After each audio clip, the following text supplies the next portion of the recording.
రాజశేఖర రెడ్డి గారు చనిపోయిన 3వ రోజునే వినాయక నిమజ్జనం సరిగ్గా సెక్రటేరియట్ ఎదురుకుండా హుస్సేన్ సాగర్ లో జరుగుతుంది. ఊరంతా డ్రామా, డబ్బులు, డాన్సులు భయంకరంగా ఉంటుంది.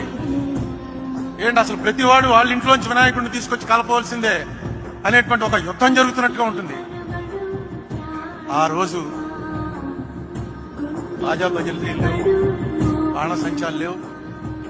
పిన్ డ్రాప్ సైలెన్స్ లో నిమజ్జనానికి తీసుకొచ్చినటువంటి ప్రతి బండి మీద వినాయక విగ్రహం 40 అడుగులు 50 అడుగులు ఉన్న ఖైరతాబాద్ విగ్రహం నుంచి ఎవరో అప్పలకొండ అన్నవాడు తన ఇంట్లో పెట్టుకున్న చిన్న విగ్రహం వరకు అన్ని విగ్రహాలతోటి రాజశేఖర రెడ్డి గారి చనిపోయిన ఫోటో, ఆ ఫోటో పెట్టుకుని వచ్చారు. బహుశా ఈ గౌరవం ఎవరికి దక్కదు. ఎందుకంటే అది ఎవరో పెట్టించి ఫోటోలు పంచిపెట్టింది కాదు, పేపర్లో పడ్డలు కట్ చేసుకుని అక్కడ అంటించుకుని, లేకపోతే ఆర్గనైజర్స్ పిలుపు కాదు. ఇది బహుశా ఎక్కడా జరుగుండదు.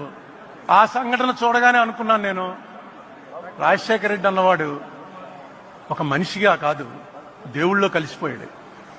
దేవుళ్ళో కలిసిపోవటం అంటే మనం అందరినీ అనుకుంటాం చనిపోయిన వాళ్ళంతా దేవుళ్ళో కలిసిపోతారని. రాజశేఖర రెడ్డి గారి మరణ వార్త విని చనిపోయారని పేపర్లో చూసి ఇది నిజమా, పరిచయం లేని ఒక మనిషి చచ్చిపోతే ఎలా చనిపోతారు? గుండె